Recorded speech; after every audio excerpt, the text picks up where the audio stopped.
അറിഞ്ഞ വിശേഷം വല്ലതും അറിഞ്ഞ വെറുതെ പടം കണ്ട് തിരികെയാണ് ഞാൻ. അനീതി എവിടെ കണ്ടാലും ഞാൻ എതിർക്കും. ആരായാലും സത്യം ഞാൻ മുഖത്ത് നോക്കി പറയും. അതിനെനിക്കൊരു മടിയില്ല. വെറുതെ വന്നാ ഏതൊക്കെ മൂവി റിലീസ് ചെയ്യുന്ന അറിയാൻ വേണ്ടി വന്നാ. ഈ മൂന്നമ്മല് സോപ്പും തേച്ച് വന്നപ്പോഴേ എനിക്ക് ലൗട്ട് അടിച്ചതിൽ എന്തോ കുഴപ്പമിട്ടിരുന്നു. മതിയായി, ഒറ്റ കാശിന് കിട്ടിയിട്ടില്ല. എല്ലാരും എന്നെ വെച്ച് കാശിലാക്കുകയാണ്. ചേട്ടൻ ആർക്ക് ഉപകാരം ചെയ്താലും അത് ചേട്ടന് പാരയായി തന്നെ വരും.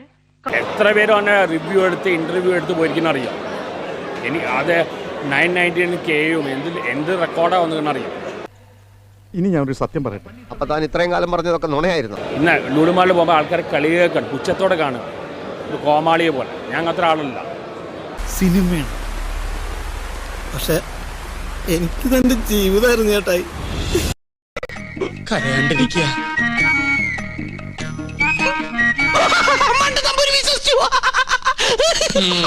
നിന്റെ അപ്പൻ വിശ്വസിച്ചു. എനിക്കിതിലൊന്നും കിട്ടിയിട്ടില്ല. ഞാൻ വെറും കഷ്ടപ്പെട്ട് വെറുതെ. ഞാൻ ഇനി മൂവി റിവ്യൂ കൊടുക്കുന്നില്ല. അങ്ങനെ പറയരുത് പ്ലീസ്. എല്ലാം കണക്കാണ്. സിനിമ ഫീൽഡ് ആണ്. കള്ള്, പെണ്ണ്, പണം, ചതി, ഇതൊക്കെയാണ് ആ. അപ്പൊ തന്റെ ഉള്ളിൽ ഇതൊക്കെ ഉണ്ടായിരുന്നല്ലേ? ഇല്ല മുതലാളി, എന്റെ ഉള്ളു ശുദ്ധമാണ്. അശുദ്ധമായതാണ് പുറത്തോട്ട് തള്ളിയത്. അവൻ വല്ല ചൊറിയുന്ന വർത്തമാനമായിട്ട് വന്നാൽ അപ്പൊ ഞാൻ വിസിലടിക്കും. നിങ്ങൾ ഉടനകത്ത് വരുന്നു, അവൻ ഇടിച്ച് കലക്കുന്നു, വല്ല ഗുഡ്സ് വണ്ടിയിലും ഇട്ട് അതിർത്തി കടത്തുന്നു. ഓക്കെ, എല്ലാം ഈ പറയുന്ന മോഹൻലാലും എല്ലാം കണക്കാണ്, മമ്മൂട്ടി എല്ലാം കണക്കാണ്. ഈ പപ്പന്റെയും പുരുഷന്റെയും പുറമാണെന്ന് നമ്മൾ ആയുസ് പാഴാവും. നന്ദിയില്ലാത്ത ജാതികൾ. ആലുവ മണപ്പുറത്ത് വെച്ച് കണ്ട ഭാവം പോലുമില്ല.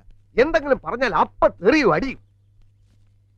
മോഹൻലാൽ എന്നെ വേദനിപ്പിച്ചാണ്, അയാളുടെ പുറകെ നടത്താണ് പറയുന്നത്.